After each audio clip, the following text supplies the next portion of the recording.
So if there's so many different prophets for different areas, then there would have been one in the UK, right? Like one in this area. We can assume there was one. Yeah, we can assume that. Like every nation had one. We really don't, you know. But it's not important to us to know who that was now, because the Qur'an has come now. It's a final revelation. How come we only have accounts of Moses and Jesus and other prophets similar in that area of the world when there's been prophets over all of the world speaking the same word? Yeah. Assalamu alaikum, brothers and sisters. We actually just want to capture this moment. This is box 2305A. Someone's donated towards this box. They've sponsored a box of this Qur'an, and there are around 70 plus Qur'an that are going out. This box is going to Aberdeen today, and it's going to be handed out to people who don't have the Qur'an, and from that they can ponder upon it and become Muslim, and this can be a means of sadaqah jariyah for whoever sponsored this box. So we are encouraging you to get involved, just like the people that have sponsored this have, by donating. It's £50 to sponsor a box, and the reference when you transfer is Qur'an 50.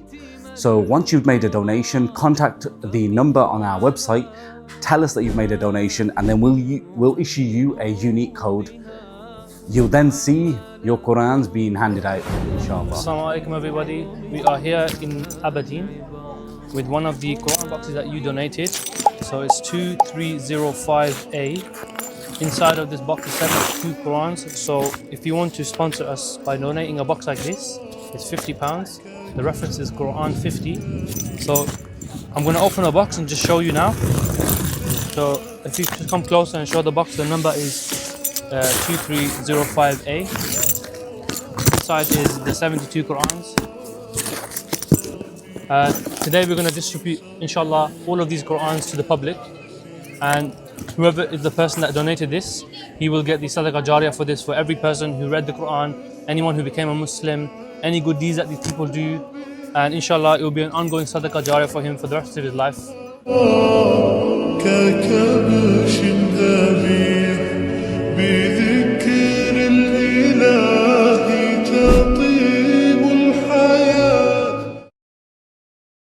There have been, but don't forget, civilization was in certain areas. That was in places like the Middle East and Africa. That's where civilization was, even by history. Yeah. Civilization started, I think, 5,000 years ago between the Tigris and the Euphrates, called Mesopotamia. That's when people started living in towns, moving away from rural areas to live in towns. Yeah, moving away from farming. So that's when civilization started. They started in Middle East and Africa, places of those regions. Yeah. It didn't start in Europe, you see. So, I know it didn't start in Europe. Look, the Qur'an doesn't mention every single nation. Right. It mentions some of the most important revelations and some of the important stories, so we can take lessons from that story and mention what happened to them and the interaction with their people. See, so even after this conversation today, there's still, I'm not convinced or influenced. You know what it is? All I say to you is read the Qur'an. Yeah, and I will. It's an open book, and it's it'll be something that'll feel that's something talking to you. Yeah. So if that message or that opening of the heart that's not opening at the moment, or you feel that it's not going to open, it will open. Why will it open? If you're sincere to learn and to really want to. We can only convey the message to you. Our job is only to convey the message. Yeah. We can't guide you, because obviously Allah guides. Yeah? But I can say to you, you are responsible for your action. Now the message has been conveyed to you. Therefore, what action afterwards you take is up to you. I do believe that you know this is the truth, and you're trying to fight it inwardly, because you don't want to, you want to accept. But really yourself, you know, because if someone has the proof to you, and you can't find any argument against it, then surely you should accept it. Even if you can't fully comprehend it, you're saying that that's some sort of innate disability you can't comprehend. There's plenty of arguments against the things that you've been saying today, but I don't have them on me because I'm not using my phone and I'm just having a conversation so I can learn more.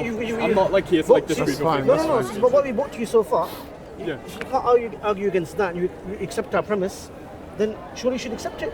You're always going to get doubts every time. The thing is, right, we've proven to you our initial premise and answered your questions for you. You believe that if you read the Quran sincerely, and it'll open to you and you'll learn to follow Allah.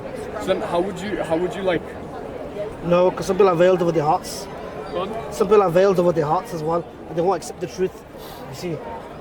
So you remember there was people at the time of the Prophet, that the Quran was revealed in their Arabic language, in their native tongue, and they didn't want to accept it because of arrogance and pride. They say we don't want to leave our religion, our forefathers. How can we, you know? So there's always barriers, you know. Right. Okay. So there could be barriers that, you know, like you mentioned, but those you have to get over those barriers. You have to be sincere when you're reading the Quran. Right, okay. Because remember, there's many different factors that can stop you accepting the truth. It can be your society around you, peer pressure, family. It can be the desire to live life to the max. You see, right? It can be because your friends around you. Heracles. What? Same. No, it's not same. In Arabic, I don't know how it would be. Anyways, regardless, Heracles. So he was somebody, he wanted to accept Islam, but because of his people, he didn't. Right. Yeah, because societal pressure, peer pressure. But it could be even like worshipping the original god of Rome, god of desire. And wherever your desire goes, you follow that. That also is a god that's worshipped as well here. So then how would you? That's why. How would you explain like all these different gods and all these different like? Obviously, you believe like, say for example, like Egyptian and Greek, you believe that to be mythology, of course. Yeah. But obviously, at the time, there was people who genuinely believed in that. How would you explain having all these different gods that even like completely contradict Allah? Because obviously, I get you can say that it's like it was like a revelation that's been corrupted, but if they're so contradictory, I don't believe that you could get from the word of Allah to say, for example, the Greek god of like desire or whatever. Like I don't believe that. Greeks were just like they saw, you know, thunder. That's God's anger. It was like that. You see, this it was pure mythology because they never had any proof for it. They just believe what they believe. Right. Even today, there's no way of proving it, is it? What? Except to them, that thunder was proof enough. Yeah, at that time. But where's the living revelation, living miracle that you can test and objectively prove that this is the word of the Creator? That's what I'm saying though. That lightning to them probably was a miracle because they didn't understand it. So whatever's happened to people like earlier on in Islam, they were polytheists as miracles. They were polytheists, and polytheism is very, very irrational. You see, like originally humanity was upon monotheism. Yeah, they evolved into polytheism, not the other way around. Right. Humanity was originally upon monotheism because the innate disposition is monotheism. Yeah. Polytheism is external. It came from external factors. You see, the worship of gods and idols, wood, rock, stone, prophets, angels. These are irrational, external beliefs that came from outside. The original disposition of humanity is monotheism. Right. And so because so Allah's given us a new revelation every time like His word's been corrupted. If there's so many people that choose not to follow it, and say for example, like I think it's the Taliban, right? They take His word and they use it completely against the way it should be used. Why doesn't He send down a new revelation? Because it's been corrupted again. No, the revelation hasn't been corrupted. People's interpretations can differ. The revelation is there. It hasn't been corrupted. The revelation has not changed. So then, how do you explain it being corrupted before? Sorry? No, because the previous books they were left to the people themselves to see what they would do with them. But this, Allah Himself is guarding it, so you can't corrupt it even if you want to. How is He guarding it? I don't get that. Because you can't tomorrow produce your own copy of the Qur'an, say, and then the whole Muslim community accept it, like the Bible has been accepted with different versions. The Catholics have 6 more books, and Protestants they've accepted that. Yeah. You see, right? The KJV, the NIV, and so forth, RSV. The Quran, if you can't produce your own Quran tomorrow, and the whole Muslim community will accept it. So He's guarding it like that. Right. So He has to stay uniform. So whether you're here in China, you're in Timbuktu, you're in America, wherever, the Quran is the same, and He's guarding it, so you can't corrupt it. And also we have scholars. So if Lewis tomorrow says, I'm going to produce my own copy of the Quran. Explained. Yeah. Yeah, Lewis, I get what you're trying to Lewis say. tomorrow says, I'm going to produce my own copy of the Quran. No one's going to accept it, but King James, people accept his Bible. The issue is, what he's saying is they've interpreted. Interpretation is different, but the Bible's physically been changed, and people have accepted those changes as well. Okay, so say for example, go back to when was the King James Bible made? 1611. Right. Okay, so back then they would have only had a certain amount of written accounts of it. They couldn't mass-produce Bibles or mass-produce Qurans like they can today. So even if back then it was easier for stuff to get misinterpreted because they had the ability. The printing press was invented by that time. Yeah. Johann Gutenberg, I believe. However, that doesn't necessarily mean that these books would have been specifically chosen to be massively produced. Because if it was created back when did God give us this? Wait, when was it? Yeah, 1,400 years ago. How long? 1,400 years ago. 1,400 years ago. Okay, yeah, fair. Yeah, that disproves what I'm saying. That's fair. Yeah. But even still, so if I went back then with a Quran and I made my own version and sent it out to those people, then it could have been corrupted. No, people tried. People have tried. People tried. People There's a tried. false prophet called Musaylima al-Kadhab. He tried. He made his own surahs. It didn't work out. Yeah, Musaylima al-Kadhab. Yeah, this is the time of the prophet, and after him. Even the Christians tried it? Yeah, everyone tried as well. The Christians have got one. Al-Furqan, Al-Furqan al-Haq, yeah. They've got one as well. But the Muslim community won't accept it. But the Christian communities accepted the Bibles. They accepted verses being taken out, expunged from the Bible. Our oral tradition is so strong. Even if all the books were gone, for example, we have enough kuffar, the actual. But we're talking about the Bible and the initial creed. The verse of Trinity was added in the 15th century. 15th century, the main verse proving the Trinity. So before that, it wasn't there. You don't get that with the Qur'an. Okay, yeah, and that's just for Come on, Lewis. just for the existence of Come Allah. on, Liz. Come on, Liz. So let's say I agree with you now that Allah exists, right? Even No, it exists only that He truly deserves to be worshipped. right, okay. Existing is not that's just affirmation. We want that He truly deserves to be worshipped as well. However, I don't believe. Well, I think that right. If I was convinced of His existence, I don't think I'd be convinced to worship Him Why not? because say, If He for exists, then example, He doesn't. If He exists, then He doesn't deserve to be worshipped. not by me. Why? You're breathing the air. You're breathing the oxygen. You're obeying the laws that He set for you. Yeah. You're bound by Him. You have to die. You go to sleep. You have to go to the bathroom. You can't escape these laws. You don't want to be thankful to him? Yeah. But the thing is, though, This gravity law. I'm also bound by society. I'm bound by needing to buy a job to survive. That doesn't mean I should worship society. Sorry? No, because people survive by getting welfare as well. They don't work at all. No, so that it's not a necessary. It's not a necessity. But it is a necessity that you have to go to the bathroom. You have to sleep. You have to die. These are necessities. Even people claiming welfare, though, they still get given money. I still need money to survive in this society. Yeah, but you can get money So does that different mean I ways should though. worship You can get money different ways though. Money doesn't mean you have to work or that you get welfare. Someone can leave you a massive inheritance and you can live with that the rest of your life. Okay, yeah, exactly. But no matter what way I get money, I still need it to survive. Yeah, but okay, let's say you had no money then, and someone gives you food and drink, a house every day. You never have to. You wouldn't never need money because everything's given to you. Yeah, except that's a hypothetical, so we can't. No, it's not use that, hypothetical. but it is a hypothetical. No, it could be reality as well. Yeah, How? it could be reality. How? Okay, say if you're a king or something, you don't actually need money. Someone gives you everything. You got a palace. You inherited it. You got food and drink. There's nothing that you need to buy money with. The king still needs money. No, but say if he doesn't get any money, he gets everything he needs though. But he gets that through money, and even then, someone else can get him that, but he doesn't actually spend any money on his own. Let's just say that, yeah. That's a realistic scenario that could possibly be that could possibly happen as well. The thing is, you're putting me in the shoes of a king. I'm not in the Okay, shoes of a king. That's a hypothetical. Okay, you could be a wealthy person. That's the, Exactly, wealthy. How am I going to be wealthy through money? You say your dad was wealthy and you born in that state. Yeah, but that's still a hypothetical. No, I'm that's talking that. about me right now. No. I'm not basing my beliefs off whether my dad was wealthy. I'm basing my beliefs off No. me right now. But could there be somebody that lives that lifestyle? Yeah, there could be. Yeah, 100%. But is there anybody? That's not me, so Is I'm there not gonna anybody base my that can escape death? Is there anybody that doesn't have to go to the toilet? Yeah, There you go. So beliefs. Not a single animal could escape death. So you're telling me? Yeah. So Allah's made all these different planets, all these different species of animals, and decided that we're the only ones worthy of going to heaven. Sorry? So No, he's made, and jinns as well. and jinns. Yeah. Because we got free will. Right. Yeah. Okay. That's for him to choose. Why do we want to go into the shoes of God? Yeah. Why are you imposing upon God how he should be? And how he can't- should be, Your because creation That's is the God. logic that I've grown No, up but No, with. but your logic is limited. Your logic is only is based on what you see around you, Yeah. and that's very limited. And that's Where the he's thing that I the know creator, he's the most wise though. The thing is, though, I don't know that he's real. This ground that I stand on, the air that I breathe, I know that's real. That's proven. No, I can that figure shows it out. your design. You got a power of your own. At least you're a needy being. You're a sperm and an egg. You're fluid. Except, That, yeah, you're dependent. You're a needy being. you can use You have no power yourself even. You can use the argument of design, but when there's goats that have horns that grow back into their faces and kill them, that's not intelligent design. So, No, that's just a test, isn't it? That's like a disabled person that's born. but animals can't go to heaven, so why would the goat need to be tested like that? Their purpose is there to serve us. That's their purpose. That's it.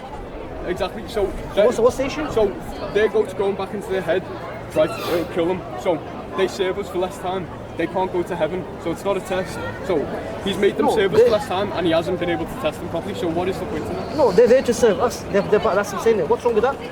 Yeah, exactly. So if that goat dies earlier on, then it should do. If it's horns, they can kill it. Anyone even every animal that's if you like oppressed or wounded, they'll get the recompense and their recompense. Even an animal that was treated badly, happy, It'll get one. the recompense. What's that? Recompense is that which is rightly due to them for that which they suffered. on the day of resurrection. Right. Every person will get their recompense. Except, no, He's the most just. I'm not talking. Yeah, I'm talking about the goat who's got the hole in his eyes. That person will get. That goat will get. Hasn't done that though. That's how the goat is No, designed. the goat will get his recompense. What? That which is It's the not every single goat, is it? It's No, what's that no, one no, goat? One species, no. yeah. The goat, the pain the goat suffered will get his recompense as well. No, I He's get, the most just. How can the goat get his recompense? Why can't he if get it's not recompense? going to heaven? If No, it but does not how do you know you can't get some That's reward? How can you won't get any kind of recompense for that? For the pain it suffered? Because goats don't have afterlife, and that's something that I've heard from another Muslim that told me animals don't have afterlife. So how is it going to get its recompense? No, they are there on Judgment Day, and then any animal that suffered pain, they do get the recompense. they get the recompense like he was mentioning, but for example, like you're mentioning the imperfection, and all species will have some kind of imperfection. That could also be for a Muslim or a human being, that just by looking at that, you know, and if he's suffering from, for example, he's suffering from some illness or some disability, if he looks at that, and he, you know, it can be a reminder for that person that even the animals, they are imperfect. So it could be a means for them as well. You understand? It could be something that you can't comprehend. You understand? Yes. So you have to look at it in that kind of way as well. It can't just be a why this, why that. The thing is though, the way I've grown up and how I've learned, I've learned not to just blindly put faith into things I can't comprehend. So if Allah has made himself so transcendent to the point where I can't comprehend him, then I'm unable to put faith or trust into him. No, you can't comprehend him. But you just said I can't comprehend him. No, you can't comprehend. You know, he's one with any partners. No, some of the wisdoms, You won't be able to comprehend some of the wisdom of certain fully, things. because that he's one, that he has no partner, no rival, and he deserves to be If worshipped. you are all knowing, That's if what you had I'm the full, you know, perfect brain, only then you will come to know why things are happening. But we are limited, and that's the reality. You don't know how he controls the things. You know that he's all powerful. He's one. He's omniscient, omnipotent. Right. So he deserves to be worshipped. What's wrong with that? He's put us here, so he made us with our only purpose being to worship him. Yeah.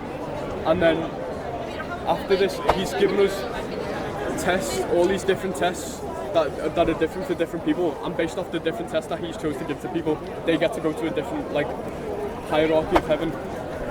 What is just about testing people differently and then giving them different heavens, and what is just about so if I give birth, or if I marry a woman, she gives birth to a child, and then I force that child into submission and make them worship me, what's just about that? Like, how can that be just? If I put a roof over that child's head, and I feed that child. Say that again. What do you mean by? You're not forced. So It's your choice. yeah, but the thing is though, if I don't worship him, I'll go to worship hell. Same God, as you murder somebody here, now you're going to pay the consequences. So Yeah, but the choice is still yours, isn't it? Yeah. You're saying it's just, but if I don't worship him, then I'm just as bad as someone who's went out and killed people, and I deserve to suffer for eternity because I haven't worshipped him. No, but that's Is that how it is? So? No, that's not saying, for example, but why should you be punished or in prison for murdering somebody? No, Why that's should you- not. No, it is. because- You should No, be it's like saying, why should I be punished and put in prison for not worshipping God? I'm saying, if someone goes and murders someone, they go to hell, right? And if I don't follow Allah, but I don't do that, I still go to hell. So me and this person, we're getting the same amount of suffering for something that's vastly different, and I believe that murdering people is much, much worse. Why would You you know believe the that? Why do you level believe that? the Because level. I'm not causing any pain to anyone by not believing in Allah. No, I'm not- why is murdering someone wrong though?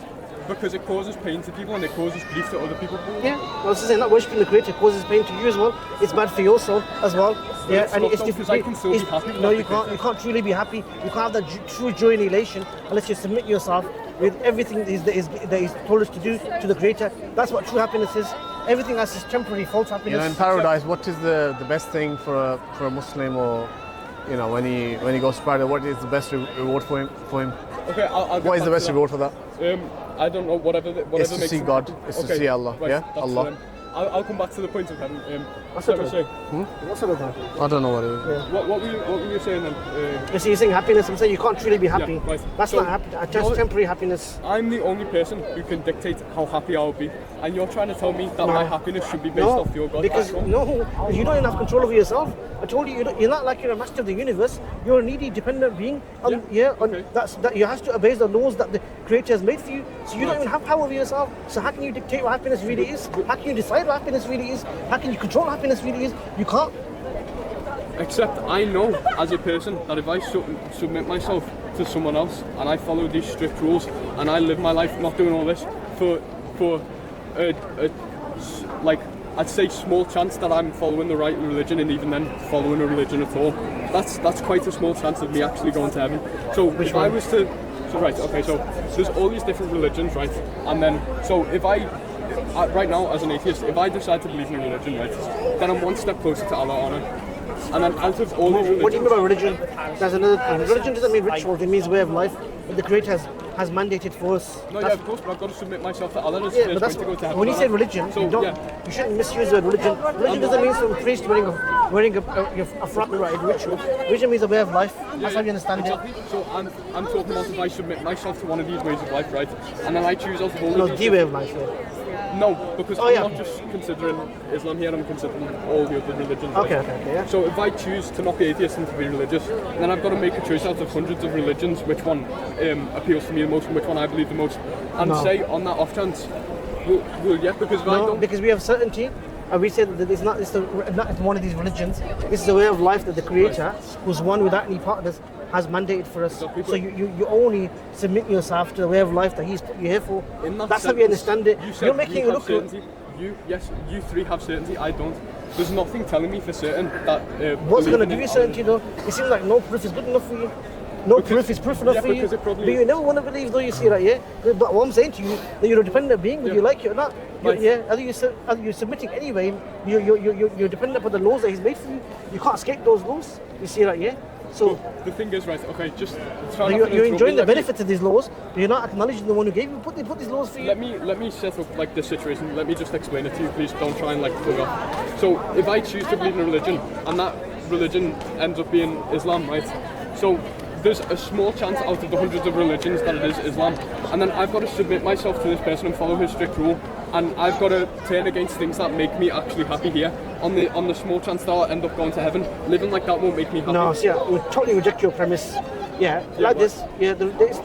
You're making it look like it's some one mythology among many mythologies that you choose to follow, and you could get to heaven. We're saying this is the way of life the Creator has designated for us. Sent prophets down to tell you about this way of life, to reject polytheism. Not to disbelieve in Him, believe in Him, accept monotheism, and submit yourself to Him. And this is something which we can be proven objectively by the revelation. Whereas the other religions, they can't prove it like that by revelations. What revelation do they have? Yeah. Which book is even equivalent to the Qur'an? Tons of different religions have different revelations. Which ones? For example, Tell me. Christianity. In an airport in Toronto, it was a mass religious experience event where loads and loads of different people experienced the exact same thing that felt like possession by their account. How do you explain something like that? All religions have their own different revelations. We're not even using that. No. Revelation. Exactly. We're not using spiritual experience. Going off the way of life that your creators gave you. No. We're not even using spiritual experiences because we know that they're all very vague and they're all very subjective. That's why we're not using them, because they don't prove anything. You see, because every religion has spiritual experiences and visions, and they can be done by Satan as well. You see, I'm not even going to fall into that dichotomy you're giving us, because it doesn't prove anything. So that's the argument you're making for us. That's a straw man argument. Because we're not even making the argument. We're saying the revelation here in the Quran. That's what we're saying. Right. You can't battle against that, because that's unique. It can be proven objectively. It can be. No, we're not from Liverpool. Whereas the Bible, we know that it's been changed over time, Jahaz. Yeah, and we can prove that. We can show that has been changed, and it's not revelation anyway. It's called Biblia, it's a collection of books. If this could be objectively proven without a single argument against this, then everyone would follow it. No, because some people are arrogant, some people disbelieve because they want to follow their desires. Okay, so it's not about veil of their hearts. Okay, so we've got a Christian, right, who submits themselves to God but a different God. They're not arrogant because they still submit themselves to someone else. No, that's a Trinitarian God. God isn't three, God is one. That's a false belief. Jesus never preached it. It's not biblical. So we'll invent it later on. Of course, but let's say just like no, God isn't three. No, God isn't three. God is one. Okay. That's the foundation of what. It doesn't matter what God you use. It doesn't matter what. It does matter. No, it absolutely matters. Okay. God isn't spaghetti monster. No, God isn't Jedi. God is one that any partners rivals. You have people who believe different religions, right, and they submit themselves to that religion, which shows they're not selfish and they're not egotistical because they're still willing to submit. They just believe a different one over this one, right? Okay. I forgot the point that I was trying to make now because every time I'm not gonna lie, every time I try making a point, you cut me off and you start talking about how I can't use that as an argument without giving an actual rebuttal to it. It doesn't matter that God is three or one. Absolutely it does. And the thing is, you're taking your way of life as objective fact, which is fine. because you believe you have objective proof for that. No, it's because- However, there's someone else who believes they have that about their religion. So And where are if they? that were true, right? If it were true that there's not a single ounce of objective proof for another religion, and this is the only religion with only objective proof, then people who believe other religions would follow this one. No, they because wouldn't. they're not ignorant. They're No, still no, subject people to are ignorant. suspicion. People are ignorant. People. If you can make that point again, that specific point that you wanted, if you remembered. I can't remember. But what I'm saying to him, First of all, you have to see this, that there are plenty of books, there are plenty of religions. Okay, now you have to decide which one, yeah? Only way you're going to decide is if you find certain proofs, which you consider to be proofs, okay, fine, whatever. You look into all those religions, and I'm guessing you're already studying different religions, yes? Yeah. So, have you read the Qur'an previously? No, that's what I'm taking. So you've taken now. So you go through it, and the Qur'an obviously challenges, it says if you believe this is the word of God, make something like it. If you can't do it, at least that tells you that you're wrong. That's one premise. There's plenty other. There could be other scientific facts. Could be human interactive kind of reflections that Quran talks about to reflect and to ponder. And that might make you think, okay, it's making sense. Yeah. So you say, okay, I've chosen Quran now. So what would be the issue? Because other religions, other books, they're either talking about multiple gods. They're talking about Trinity. Yeah. They're talking about worshipping idols, or Buddha, whatever it is. Yeah. Right. Does that appeal to you? All those things appeal to you? No. So I does this appeal to you? Worshiping one God? No. No, it doesn't worship. Okay. So what would God need to be in your eyes to appeal to you? I think out of every religion, the one that appeals to me the most is Buddhism, because it's based off worshipping the self and treating yourself as best as you can and doing as much for yourself as you can, but not in a selfish way, but in a way that suits everyone and makes everyone happy. And the only reason that appeals to me the most is because myself is the only thing that I can know is real. What is the concept of God for Buddhism? I'm not entirely sure. They don't believe in God. But yeah, they don't believe in God. Yeah, it's still a religion. But like the things that they preach based off of, and like the whole idea of the Eightfold Path and the Four Noble Truths. Yeah, I'll have to read more about Buddhism, but I mean, like, Buddhism on a surface level, from what I know, is that they focus on like self-worship and praising people and humanity. Self-worship. Yeah, Not as in, like, to be selfish, basically. Yeah, but like as in like worshipping humanity and praising people around you and stuff like that. And that appeals to me the most is because I can observe all these people. I know these are real. And obviously you can tell me that there's objective proof for Allah, but to me that doesn't come across as objective, because I could find other reasons. If I googled it, I could find other reasons as to why something's happening. And yet the point I made, so I wouldn't be happy. So you guys are happy following Allah, of course, and that's you as people. I wouldn't be happy if I was to submit myself to Allah and follow His strict rule and have to discern all these other things that make me happy, even if that sounds shallow, like drinking alcohol. It makes me happy. It's temporary, yeah, but I enjoy it, so I do it. And that's just one example. That's not like the only thing. I'd have to discern my entire way of life and go against everything that I believe in and everything that I know for this chance for me to get into heaven. That wouldn't make me happy. I'd feel miserable if I had to wake up every day and like serve someone who wants me to go against everything that I believe in. No, we're serving someone anyway. It's called desire.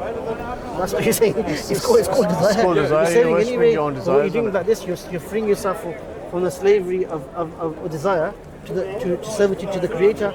You're freeing yourself from the shackles. I mean, we can go on forever. Yeah, but Buddhism isn't like.